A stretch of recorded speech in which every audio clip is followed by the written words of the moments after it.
that'd be good. I thought we should get trays for different evenings, like Wednesday night, Sunday morning. Yeah. Yeah, that'd be a good idea. Progression. Yeah, because we've got 3 handouts a week, right? You got 2 and I got 1. So 3. All right, we're going to go Proverbs 5. They're going to make some copies so you have an outline. They should have the new ones on the printer, so when we get done with this, we'll be ready to go. Anyway, Proverbs, we're going to start in verse 15 of chapter 5. And so what we're talking about here, this section is the enticement of sin, is what, for my outline, I put. And so as you guys study, of course, pencil in what, stands out to you, what's important as we focus on these things. So let's read verses 15 through 20. And so what we looked at, verses 1 through 6, was not as she seems. And so we're talking about the lady who's different from Lady Wisdom that we're introduced to. And so we're talking about someone, here we have the illustration of a woman who's trying to entice a man. And Solomon's warning his son against those enticements from that individual. And then verses 7 through 14, we talked about that you will lose it all. We're talking about the blessings when you go down that road, and that's where we ended last week. We talked about the roads that we have to choose in life, and a lot of times we have to choose the more difficult road, and with that more difficult road comes the blessings that are associated with that. And of course, when we talk about the more difficult road is always going to be the righteous path, right? The more rewarding road also. All right. Let's read Proverbs 5:15 through 20. It says, drink water from your own cistern and running water from your own well. Should your fountains be dispersed abroad, streams of water in the streets, let them be only your own and not for strangers with you.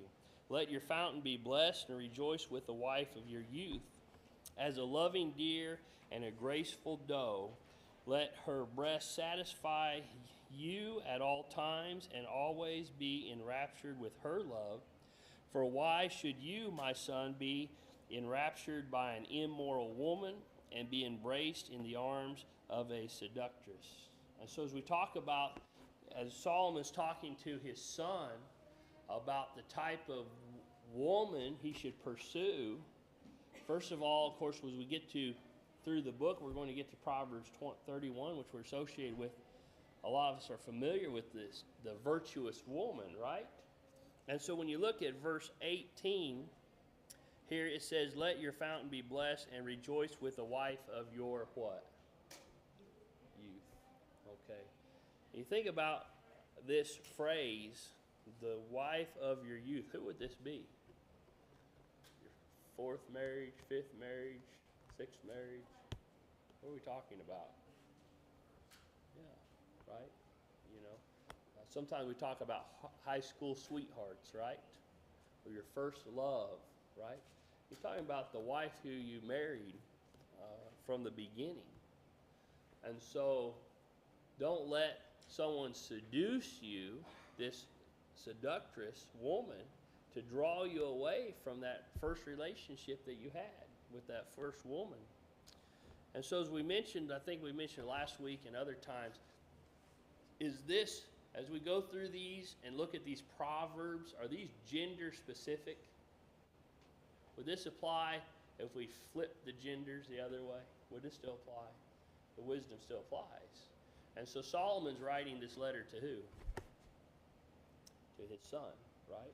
So when you think about that, giving him advice and wisdom. And so we go back and we thinking about verse 18, and we're talking about, in verse 18, the wife of your youth, right? When you think about becoming married, what's some things that change? Okay, you leave your father and mother, right? And two become what? 1, right? Matthew 19 talks about that. We go back to Genesis chapter 2. We see in the Garden of Eden that God brought Eve to Adam and joined them together, right? Okay, we see that wedding service, the first wedding service to ever take place. And so the idea of verse 15, we're back in Proverbs 5, verse 15. It said, drink water from your own what? Cistern. What is he telling his son? Who is he telling his son to pursue? Saying be faithful to your wife. Yeah. Right? Which would be verse 18 says the wife of your what? You. Stick it out, right? Who would be, he's talking, I believe in Proverbs 31 about his mother, right? Who his mother was. But you think about that, and what type of wife should he want for his children? Same thing, right? That's what he should be pursuing. And so you think about being caught up in the moment, right?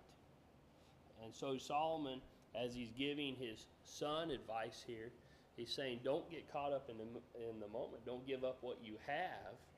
And so he says, drink water from your own cistern and running water from your own well. Should your fountains be dispersed abroad, streams of water in the streets, let them be only your own and not for strangers with you. Right? We could jump ahead and look in the New Testament at Hebrews 13. And here in Hebrews 13, it talks about the marriage bed being what? Remember the word there? What is it? Undefiled, right? The same principle here. Same principle that's being applied here in the Old Testament. And this is an important principle for us to remember, is that has God's moral standard ever changed? Has God's moral standard ever changed? What was bound morally in the Garden of Eden is bound morally today, right? What has changed? Religious law has changed. You have different periods of time. We've talked about the patriarchal period, talk about the Mosaical period, we talk about the Christian period. God's religious law has changed, right? We're not going to offer animal sacrifices here tonight, or Saturday, or Sunday, because that wouldn't be appropriate, right?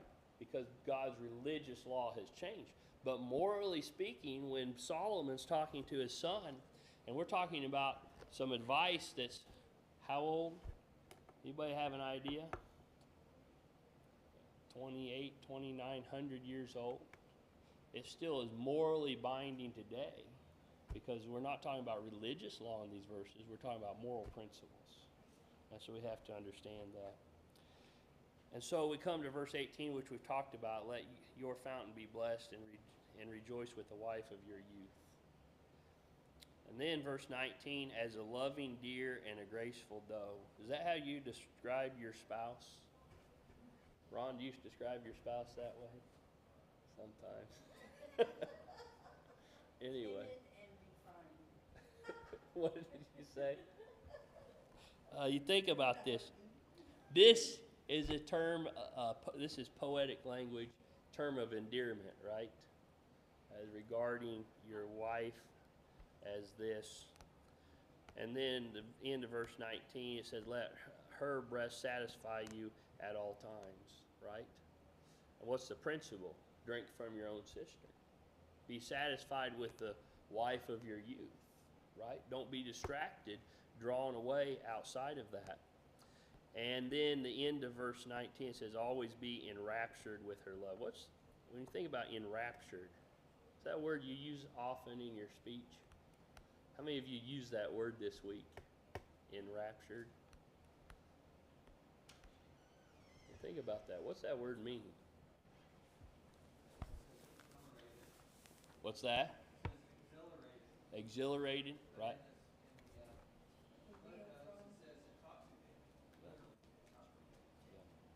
So we're talking about excitement towards our spouse, right?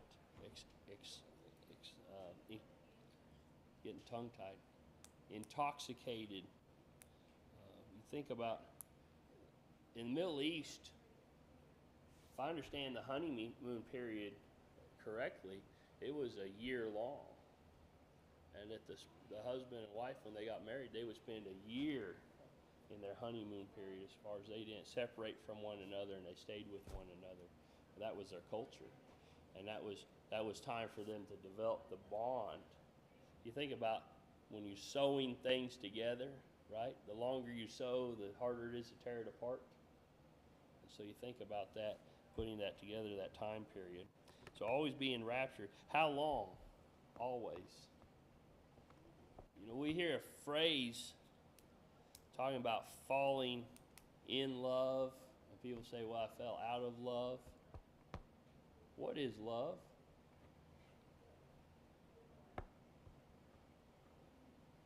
That's a complicated question tonight, isn't it? Nobody knows. Does anybody love anything here? It's something you work at? Well, that's an interesting principle. I agree with Ron, but something you have to work at. You think about John 3:16, for God so loved. Did God fall in love with mankind, or did he choose to love?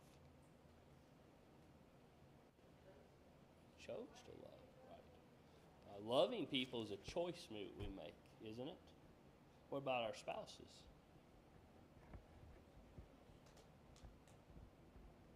Think about that. Is that a choice we make? It's a choice, right? And as Ron says, sometimes it's something we have to work at. I remember being in Bible class as a teenager, and the Bible class teacher made a big emphasis and stuck in my mind about young people, teenagers, and dating. They said a lot of times you don't fall in love, you fall in lust. You think about that principle, what is that? A lot of times when we met our spouse, what draws us to them? Attraction. Yeah, a lot of times not the stuff that keeps a couple together over the long term, right? And so you think about that. And so always be enraptured with her, what? We're talking about zeal, enthusiasm, excitement, these sorts of things. So verse 20, he says, for why should you, my son, be enraptured by an immoral woman? And that's an interesting question. He's asking a rhetorical question to his son. And so he says, always be enraptured with her love.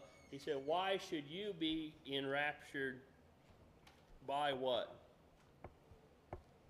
Now you think about this. He's being told to be enraptured by her love. Or why should you, my son, be enraptured by what? The immoral woman.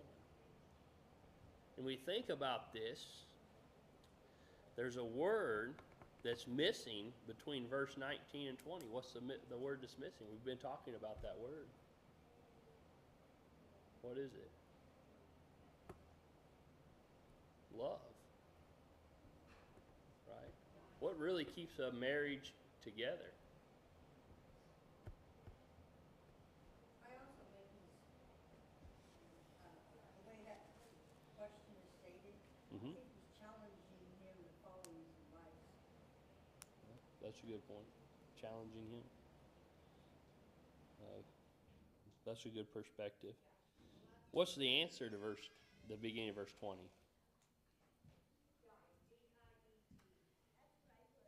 That his son shouldn't be, right? Should not be enraptured by an immoral woman. But there's no word love there. And be embraced in the arms of a seductress. Any questions or comments about this? What's he telling him to be? What I have wrote here in my notes is contentment, right? And contentment is not the same as apathy. What's the difference between contentment and apathy? Apathy means you don't care. Content means you're okay where you're at. And so that's just the one word I put for my notes under verses 15 through 20 is Solomon wants his son to be content, right? Not apathetic towards his relationship or to his spouse. But when you're content, right, you're okay. All right, verses 21 through 23. And what I have put here for my notes is God knows. You think about the deity of God, and God knows. It says, for the ways of man are before the eyes of the Lord, and he ponders all his paths. His own iniquities entrap the wicked man, and he is caught in the cords of sin. He shall die for lack of instruction. In the greatness of his folly he shall go astray. And so we're talking about our fall comes because of what? Our own choices. How many of us are free moral agents? You a free moral agent? So I don't know what that means. We're talking about that we are free to make our own choices. God's not forcing us to do right or wrong. It's our choice. None of us are going to be stuck going to heaven. No one's going to be stuck going to hell. It's our life and our choices that determine that. And so we see in verse 21, it says, for the ways of man are before the eyes of the Lord. Does God know? Does God see? He does. And so what has Solomon just talked about? A seductress, right? How many affairs are not ever known about? I don't know if you knew. But we know there's a lot that are kept secret, right? And so I think, and when I think about this and what Solomon's writing, he says, even if there's a situation that no one would ever know about, who knows? God knows, right? For the ways of man are before the eyes of the Lord. Solomon's saying, I may never find out about this, but guess who will know? Your wife may never find it, but guess who will know? God will know. It says, and he ponders all his paths, right? And so his own iniquities entrap who? The wicked man. You think about that. What's he telling his son? He said, you're a free moral agent to do what you want, but it's your choices that are going to trap you. Have you ever heard the phrase, they made their bed, now they have to lie in it? What's that phrase mean? Yeah. A lot of times it's always in the negative, but it could apply to the positive also, right? We make good choices, we're stuck with the consequences of good choices. And he is caught in the cords of his sin. You think about being caught in cords. The other day, I read about Samson. I think Samson would be a good illustration of what Solomon is warning his son about here. But at the end of his life, and I think about this, at the end of his life, we find that he's bound, right? Physically speaking. But the reason Samson was bound physically was because of the choices he made.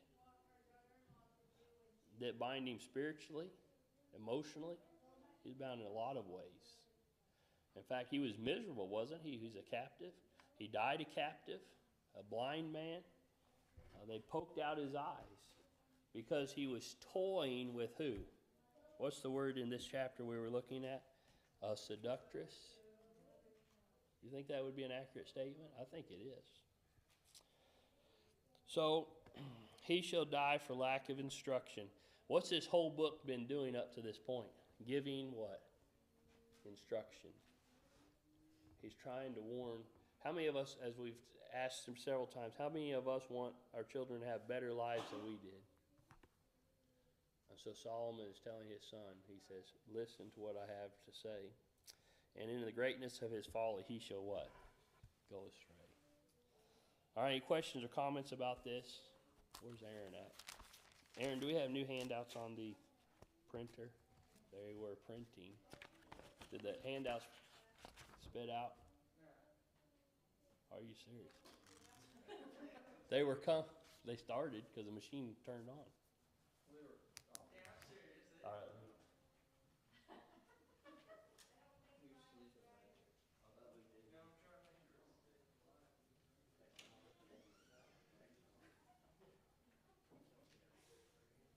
Trying to have a restroom break?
All right, we'll keep going. It locked up. Aaron's going to fix it for us. All right, the first 5 verses, what I have here is integrity. And so be careful what you promise. And so this is chapter 6 of Proverbs. It says, "My son, if you become surety for your friend, if you have shaken hands and pledged for a stranger, you are snared by the words of your mouth. You are taken by the words of your mouth. So do this, my son, and deliver yourself, for you have come into the hand of your friend. Go and humble yourself. Plead with your friend. Give no sleep to your eyes, nor slumber to your eyelids. Deliver yourself like a gazelle from the hand of the hunter, and like a bird from the hand of the fowler." And so when you look at this, we think about integrity. What is integrity?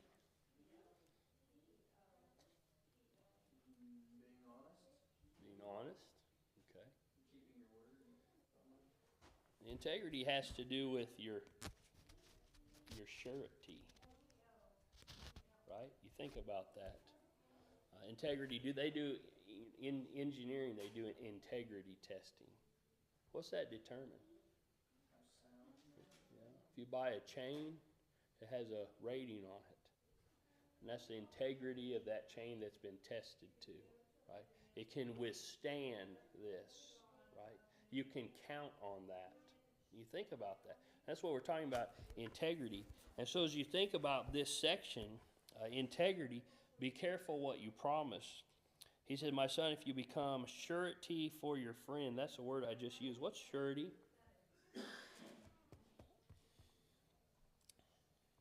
You ever heard that term used at the bank? Don't they have surety bonds? They also do it for insurance on motor carriers. For sure. It's a guarantee if they default. That's right. So it's a guarantee.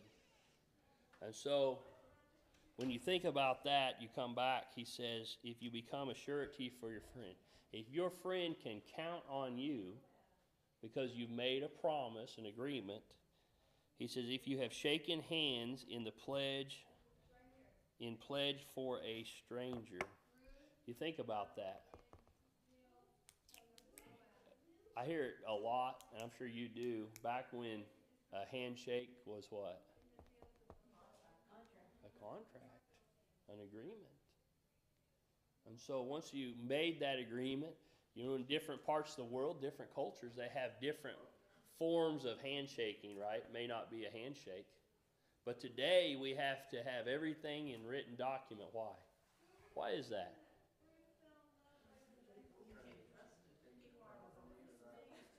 There's a lot of different ideas, right? But it all comes back to what?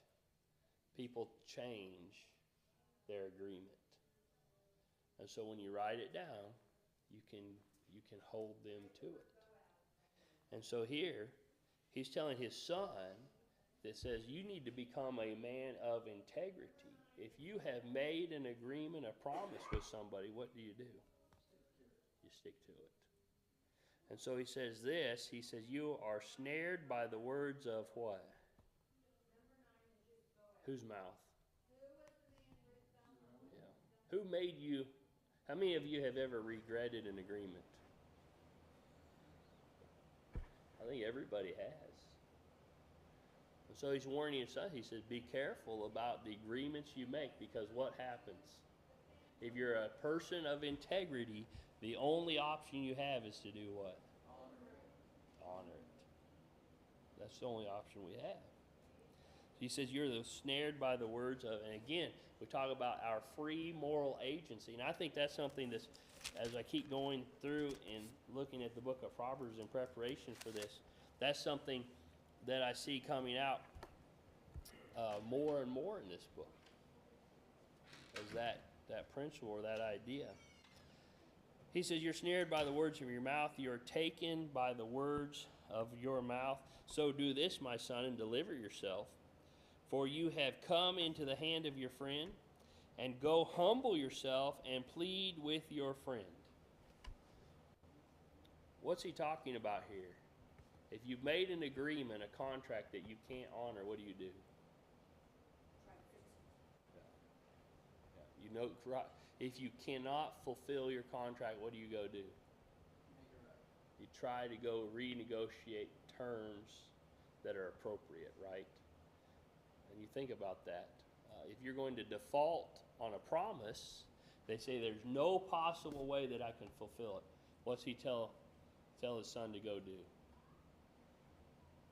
Go try to negotiate new terms. Say, listen, I cannot fulfill the terms of that agreement, but here's what I want to do. I want to make it right somehow. Here, we have another animal. It's not your wife. Deliver your... Or else you'll be what? You'll deliver yourself like a gazelle. The next section we have here.